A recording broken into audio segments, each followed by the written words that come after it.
అందరికీ నమస్కారం. కథల పల్లకి ఛానల్కి స్వాగతం.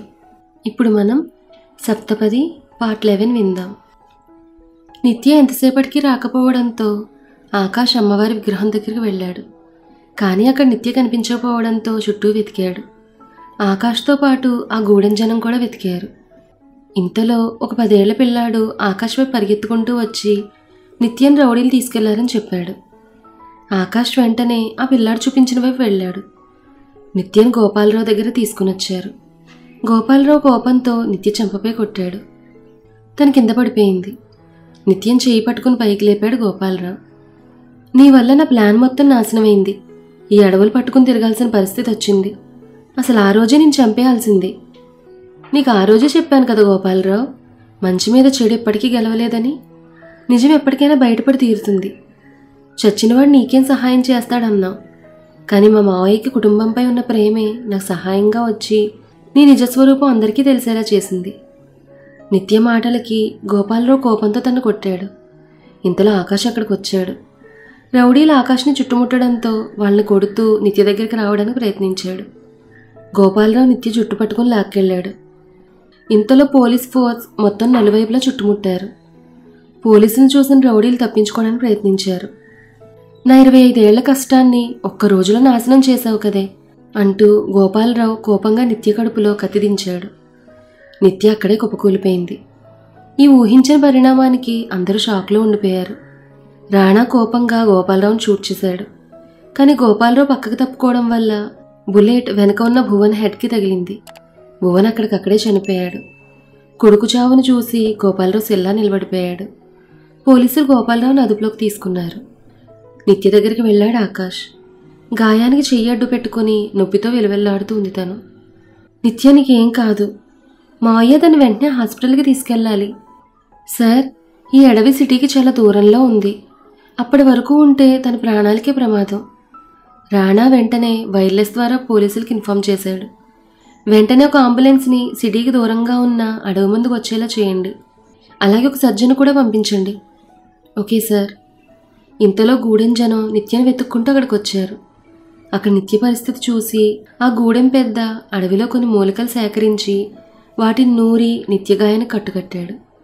అప్పటికే నిత్యకు స్పృహ తప్పింది. ఇంకేం భయం లేదు బాబు, మీరు ఆసుపత్రికి పోయే వరకు రక్తం పోకుండా ఉంటుంది. వెంటనే ఇక్కడి నుంచి బయలుదేరండి. ఆకాష్ వాళ్ళకి నమస్కరించి నిత్యం తీసుకుని అక్కడి నుంచి బయలుదేరారు. కాసేపటికి అడవి దాటుకుని వచ్చారు. అప్పటికే అక్కడ అంబులెన్స్ ఉండడంతో నిత్యను అంబులెన్స్లో పడుకోబెట్టి డాక్టర్ చెక్ చేస్తూ ఉంది. హాస్పిటల్కి వెళ్లే వరకు అవసరమైన ప్రథమ చికిత్స చేసి నిత్యం స్పృహలోకి తీసుకురావడానికి ప్రయత్నిస్తోంది డాక్టర్. అంబులెన్స్ హాస్పిటల్కి రావడంతోనే నిత్యను ఆపరేషన్ థియేటర్కి తరలించారు. చికిత్స జరుగుతూ ఉండగా ఆకాష్ రానా బయట నిలబడున్నారు. ఇంట్లో విషయం తెలియడంతో అందరూ హాస్పిటల్కి వచ్చారు. ఆకాష్ ఏమైందిరా? శారద ఆతృతగా అడిగింది. కానీ ఆకాష్ మాట్లాడే పరిస్థితిలో లేడు. శారద ప్రశ్నకి ఏ సమాధానం చెప్పకుండా మౌనంగా ఉండిపోయాడు. మాట్లాడవేంటి ఆకాష్? నిత్యకి ఏమైంది? రాణా దగ్గరకు వచ్చి శారదకు జరిగింది మొత్తం వివరంగా చెప్పాడు. శారద కళ్ళలో నీళ్లు తిరిగాయి. దీపిక తల్లిని ఓదార్స్తూ ఉంది. జ్యోతి కంగారుగా హాస్పిటల్కి వచ్చింది. రాణా, ఏమైంది నిత్యకి? తనకేం కాలేదు జ్యోతి, నువ్వు కంగారు పడుకు. నేను వెంటనే నా బిడ్డను చూడాలి రాణా అంటూ ఐసీయూ దగ్గరికి వెళ్ళబోయింది. రాణా తను వెళ్లకుండా ఆపాడు. జ్యోతి, ట్రీట్మెంట్ జరుగుతోంది, కాసేపు వెయిట్ చేయి. రాణాను పట్టుకుని ఏడుస్తోంది జ్యోతి. ఇంతలో డాక్టర్ బయటకు వచ్చాడు. అందరూ ఒకేసారి డాక్టర్ దగ్గరికి వచ్చారు. డాక్టర్, ఎలా ఉంది తను?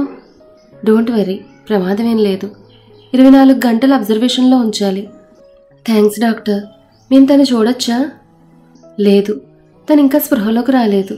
కొంచెం వెయిట్ చేయండి, నేను చెప్పినప్పుడు వెళ్దురు గాని. సరే డాక్టర్. ఒక్కసారిగా అందరూ ఊపిరి తీసుకున్నారు. జ్యోతి, నేను ఆకాష్ ఇక్కడ ఉంటాం, మీరందరూ ఇంటికి వెళ్ళండి. లేదు, నా బిడ్డను వదిలి నేను ఎక్కడికి వెళ్ళను. అది కాదు జ్యోతి, అత్తయ్యను ఉండనివ్వండి మావయ్య. అమ్మ, మీరు ఇంటికి వెళ్ళండి, మళ్ళీ ఉదయాన్నే రండి. శారదను తీసుకుని దీపిక ఇంటికి బయలుదేరింది. మావయ్య, నేను బయటికి వెళ్ళొస్తాను, నిత్య జాగ్రత్త. ఎక్కడికి ఆకాష్? వచ్చాక చెప్తాను అని అక్కడి నుంచి బయటికి వెళ్ళాడు ఆకాష్. బయటకు వెళ్తున్న ఆకాష్కి ప్రవీణ్ ఎదురొచ్చాడు. ఆకాష్ తను చూస్తూ బయటకు వెళ్ళిపోయాడు. జైల్లో గోపాలరావుని కలిశాడు ఆకాష్. గోపాలరావుని చూడగానే కోపంతో కాలర్ పట్టుకున్నాడు. ఎందుకు ఇలా చేసావు? నిన్నెంతగా నమ్మాను, కానీ నువ్వు నా ఆస్తి కోసం నా కుటుంబాన్ని నాశనం చేద్దాం అనుకున్నావు. గోపాలరావు ఆకాష్ చేతులను విడిపించుకున్నాడు. అవును, ఆస్తి కోసం ఇదంతా చేశాను, కానీ మీరు నా కొడుకుని నాకు దూరం చేశారు. నువ్వు చేసిన పాపాలే నీ కొడుకుని బలి తీసుకున్నాయి. నిత్య ఏం తప్పు చేసింది? తను ఎందుకు అలా చేశావు? దానివల్లేరా నా ప్లాన్ మొత్తం నాశనం అయింది. దాన్ని బ్రతకనివ్వను. ఆకాష్ కోపంగా గోపాలరావుపై చేసుకున్నాడు. గోపాలరావు గట్టిగా నవ్వుతూ, నీ పెళ్ళాన్ని అలా ఒంటరిగా వదిలేసి వచ్చావేంటి ఆకాష్? పాపం ఇప్పుడు చావబోతోంది. పో, వెళ్ళి దాన్ని ఆఖరి చూపు చూసుకో. ఏం మాట్లాడుతున్నావు? నిజం. ఈ పాటికి నా మనుషులు హాస్పిటల్కి చేరుంటారు. ఇంకా సేపట్లో దాని ఊపిరి అనంతవాయుల్లో కలిసిపోతుంది. ఆకాష్ వెంటనే జైలు నుండి హాస్పిటల్కి బయలుదేరాడు. రానాకు విషయం చెప్పడానికి ఫోన్ చేశాడు, కానీ ఫోన్ పనిచేయకపోవడంతో ఆలోచనలో పడ్డాడు. వెంటనే ప్రవీణ్ గుర్తు రావడంతో తనకి వెంటనే ఫోన్ చేశాడు. చెప్పు ఆకాష్. నిత్య ప్రమాదంలో ఉంది ప్రవీణ్, వెంటనే వెళ్ళి తను కాపాడు. ఏమంటున్నావు ఆకాష్? ప్రవీణ్ ఇప్పుడు వివరించే టైం లేదు, గో ఫాస్ట్. సరే అని ఫోన్ పెట్టేసి కంగారుగా ఐసీయూలోకి వెళ్ళాడు ప్రవీణ్. కానీ అప్పటికే 3 రౌడీలు డాక్టర్స్ వేషంలో లోపలున్నారు. నిత్య శ్వాస కోసం పెట్టిన ఆక్సిజన్ మాస్క్ తీసేశారు. తన శ్వాస ఆడకపోవడంతో గట్టిగా ఊపిరి పీలుస్తూ ఉంది. వెంటనే ప్రవీణ్ నిత్య దగ్గరికి వెళ్ళి మాస్క్ పెట్టాడు. ప్రవీణ్ని గమనించిన రౌడీలు తనపై దాడి చేయడానికి ప్రయత్నించారు. ఆకాష్ లోపలికి వచ్చేసరికి వాళ్ళు ప్రవీణ్ని కదలకుండా పట్టుకొని నిత్యం చంపాలని కత్తితో తన వైపు వెళ్తున్నారు. ఆకాష్ ఆ కత్తిని చేతితో పట్టుకున్నాడు. వాడు ఆ కత్తిని పైకి లాగడంతో ఆకాష్ చేతికి గాయమైంది. ఆకాష్ ప్రవీణ్ వాళ్ళని ఎదుర్కొంటూ ఉండగా లోపలికి వచ్చిన రాణా 3 గన్తో షూట్ చేశాడు. ఆ రౌడీలకు బుల్లెట్స్ తీయించి వాంగ్మూలం తీసుకుని జైలుకి పంపించాడు రాణా. ఆకాష్ చేతికైన గాయానికి కట్టుకడుతూ ఉంది జ్యోతి. నన్ను క్షమించండి అత్తయ్య, నిత్య ఈ పరిస్థితిలో ఉండడానికి కారణం నేనే. తను చెప్పినప్పుడే నేను నమ్ముంటే ఇప్పుడు ఇంత దూరం వచ్చేది కాదు. తను నాకు ప్రతి విషయంలోనూ తోడుగా నిలిచింది, కానీ నేను ఇప్పటి వరకు తనకి బాధను మాత్రమే ఇచ్చాను. లేదా ఆకాష్, ఇందులోని తప్పేం లేదని నాకు తెలుసు. నిన్ను నిందించుకోవద్దు. నువ్వుండగా నా నిత్యకి ఏమీ కాదు. నాకు నమ్మకం ఉంది. నువ్వు నిత్య దగ్గరే ఉండే ఆకాష్, నేను బయట కూర్చుంటాను. సరే అత్తయ్య. ఉదయాన్నే నిత్య స్పృహలోకి వచ్చింది. నిత్య, ఆర్ యూ ఓకే? ఆకాష్ ఆతృతగా అడిగాడు. చాలా నొప్పిగా ఉంది ఆకాష్. ఉండు, డాక్టర్ని పిలుస్తాను అని అక్కడి నుంచి వెళ్ళబోతున్న ఆకాష్ చేయి పట్టుకుంది నిత్య. వద్దు, మీరు నా దగ్గర ఉండండి చాలు. నాకు భయంగా ఉంది. ఆకాష్ తన పక్కనే కూర్చుని తలనిమురుతున్నాడు. నీకేం భయం లేదు నిత్య, ఆ గోపాలరావు చనిపోయాడు. ఇంక నీకు మన కుటుంబానికి ఎలాంటి ప్రమాదం లేదు. ఏంటి, చనిపోయాడా? ఎలా? నైట్ జైలు నుంచి తప్పించుకోబోతే ఎన్కౌంటర్ చేసేశారు. ఇప్పుడు నాకు ప్రశాంతంగా ఉంది ఆకాష్. సరే, నువ్వు రెస్ట్ తీసుకో. నిత్య మళ్ళీ నిద్రలోకి వెళ్ళిపోయింది. ఆకాష్ ఆలోచనలో పడ్డాడు. నైట్ నిత్యపై అటాక్ జరిగిన తర్వాత రాణా, ఆకాష్ జైలుకి వెళ్ళారు. గోపాలరావు, నిత్యం టార్గెట్ చేయడం మానుకో, లేదంటే ఏం చేస్తానో నాకే తెలియదు. గోపాలరావుకు వార్నింగ్ ఇచ్చాడు రాణా. నా కొడుకు నాకు దూరం చేశావు, అలాగే నీ కూతురు కూడా నీకు దూరం చేస్తాను. దాన్ని నా నుంచి మీరు కాపాడుకోలేరు. గోపాలరావు మాటలు కోపం వచ్చి రాణా కోపంతో గోపాలరావుని హెడ్పై షూట్ చేశాడు. ఆకాష్ షాక్తో చూస్తూ ఉండిపోయాడు. గన్ సౌండ్ వినిపించడంతో బయట గార్డ్స్ లోపలికి వచ్చారు. వాళ్ళు వచ్చి చూసేసరికి గోపాలరావు ప్రాణాలు కోల్పోయాడు.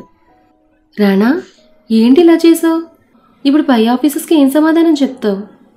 వాడు నా బిడ్డను చంపుతా అని బెదిరిస్తుంటే చూస్తూ ఊరుకుంటానా? నేను మా అన్నయ్యకి మాటిచ్చాను, నిత్యం జాగ్రత్తగా చూసుకుంటానని. తన కోసమే పిల్లలు కూడా వద్దనుకున్నాం మేము. అలాంటిది వీడు నా బిడ్డను చాలా రకాలుగా బాధపెట్టాడు. ఎలా వదిలిపెడతాను? కానీ రాణా, ఇలా చేసినందుకు నీ ఉద్యోగం ఊడిపోవడమే కాదు, జైలు శిక్ష కూడా పడచ్చు. నా కూతురు కంటే అవేం నాకు ఎక్కువ కాదు. సరే రాణా, నువ్వెవరికి ఎలాంటి సంజాయిషి ఇచ్చుకోవాల్సిన అవసరం లేదు. వీడి కేసు నేను క్లోజ్ చేస్తాను. పారిపోతుంటే ఎన్కౌంటర్ చేశామని చెప్తాను. నువ్వు హాస్పిటల్కి వెళ్ళు. రాణా ఆఫీసర్ వైపు చూశాడు. నేను కూడా ఒక తండ్రినే రాణా, నీ బాధని నేను అర్థం చేసుకోగలను. నువ్వు వెళ్ళు, ఇక్కడంతా నేను చూసుకుంటాను. రాణా ఆఫీసర్ని ఆప్యాయంగా కౌగిలించుకొని థ్యాంక్స్ చెప్పి ఆకాష్తో కలిసి తిరిగి హాస్పిటల్కి వచ్చేసారు. భార్గవ్, నవీన్, మైత్రి హాస్పిటల్కి వచ్చారు. నిత్యను పలకరించిన తర్వాత అక్కడే కూర్చుని కబుర్లు చెప్పుకుంటూ ఉన్నారు. ఆకాష్, నేను ఈ హాస్పిటల్లో ఉండలేను, ఇంటికి తీసుకుని వెళ్ళండి. ఏ తల్లి, నీ సాహసయాత్రలు ఇంకా పూర్తి కాలేదా అన్నాడు నవీన్ నవ్వుతూ. లేదు, నాకు పూర్తిగా నయమయ్యాక మళ్ళీ స్టార్ట్ చేద్దాం. ఆకాష్, దీన్ని ఎలా భరిస్తున్నావురా? ఆ మాటకు అందరూ నవ్వుకుంటూ ఉండగా ప్రవీణ్ అక్కడికి వచ్చాడు. నిత్య కంగారు పడింది. మళ్ళీ ఆకాష్ ప్రవీణ్ గొడవ పడతారేమో అని నిత్య కంగారు పడింది. కానీ అక్కడ అలాంటిదేం జరగకపోగా వాళ్ళిద్దరూ మునుపటి ఫ్రెండ్స్లా కలిసిపోయారు. నిత్యకేం అర్థం కాక అయోమయంగా చూస్తోంది. ఏంటి అలా చూస్తున్నావు? ఓ, మేం గొడవ పడట్లేదేంటా అనా? ఆకాష్ నవ్వుతూ అడిగాడు. దాని ఫేస్ చూస్తుంటేనే అర్థమవుతోంది ఆకాష్. విషయం చెప్పు, లేదంటే మళ్ళీ ఇన్వెస్టిగేషన్ స్టార్ట్ చేస్తుంది. హిమాని అమ్మా నాన్న కలిశారు నిత్య. హిమాని చనిపోయాక ప్రవీణ్ వాళ్ళకు అండగా ఉన్నాడని, వాళ్ళ అవసరాలన్నీ తనే చూసుకుంటున్నాడని చెప్పారు. అప్పుడే వాడి మీద నాకు కోపం పోయింది. ఆ మాటకి నిత్య చాలా సంతోషించింది. ఒక వారం తర్వాత నిత్యని డిశ్చార్జ్ చేశారు. ఇంట్లో అందరూ జాగ్రత్తగా చూసుకోవడంతో తను త్వరగానే కోలుకుంది. అలా రోజులు గడుస్తూ ఉన్నాయి. ఒకసారి ఆకాష్ ఆఫీస్లో ఉండగా ఫోన్ వచ్చింది తనకి. ఆ ఫోన్ మాట్లాడిన తర్వాత ఆకాష్ కంగారుగా బయటకు వెళ్ళాడు. కంగారుగా ఇంటికి వచ్చాడు ఆకాష్. ఇంట్లో అందరూ మౌనంగా కూర్చుని ఉన్నారు. అమ్మ, ఏమైంది? శారద ఏం మాట్లాడకపోవడంతో దీపికని అడిగారు. తన నుంచి కూడా ఎలాంటి రెస్పాన్స్ రాకపోవడంతో ఆకాష్ అసహనంగా చూశాడు. ఇంతలో ప్రవీణ్ అక్కడికి వచ్చాడు. ప్రవీణ్, ఏం జరిగిందిరా? నువ్వైనా చెప్పు. కంగ్రాట్స్ రా బావా, నువ్వు తండ్రి కాబోతున్నావు. ఆ మాట విని ఆకాష్ మొహం ఒక్కసారిగా వెలిగిపోయింది. ఏంటి నువ్వు చెప్పేది? నిజమేనా? నిజమేరా, ప్రవీణ్ని హత్తుకున్నాడు ఆకాష్. శారద, దీపిక నవ్వుతూ దగ్గరకు వచ్చారు. ఎలా ఉందిరా మా సర్ప్రైజ్? ఎనీవే, కంగ్రాట్స్ రా. థ్యాంక్స్. నిత్య ఎక్కడా? గదిలో ఉంది, వెళ్ళు. ఆకాష్ గదిలోకి వచ్చేసరికి నిత్య అద్దం ముందు నిలబడింది. తన వెనక నుంచి కౌగిలించుకుని చెంపపై ముద్దు పెట్టాడు. నిత్య నవ్వుతూ ఆకాష్ వైపు తిరిగింది. నిత్య, నాకు చాలా సంతోషంగా ఉంది. మా నాన్న నాకు తిరిగిస్తున్నావు. Thank you so much. Nitya సిగ్గుపడుతూ ఆకాష్ని కౌగిలించుకుంది. నాకు చాలా సంతోషంగా ఉంది ఆకాష్. చెప్పు నిత్య, నీకేం కావాలి? నాకు మీరు, మన కుటుంబం చాలా ఆకాష్. ఇంతకంటే ఏ ఆడపిల్ల అయినా ఇంకేం కోరుకుంటుంది? నిత్య తల్లి కాబోతుందని తెలిసి రాణా, జ్యోతి చాలా సంతోషించారు. బంధుమిత్రుల సమక్షంలో అందరికీ గ్రాండ్ పార్టీ ఇచ్చాడు ఆకాష్. పార్టీలో అందరూ ఇద్దరికీ శుభాకాంక్షలు తెలియజేశారు. ఇక నుంచి వాళ్ళ జీవితంలో అన్నీ సంతోషాలే. ఎలా ఉంది ఫ్రెండ్స్? మీకు నచ్చిందా ఈ కథ? ఈ కథ మీకు నచ్చితే లైక్ చేయండి, షేర్ చేయండి. అలాగే మన కథల పల్లకి ఛానల్ని సబ్స్క్రైబ్ చేసుకోండి. ధన్యవాదాలు.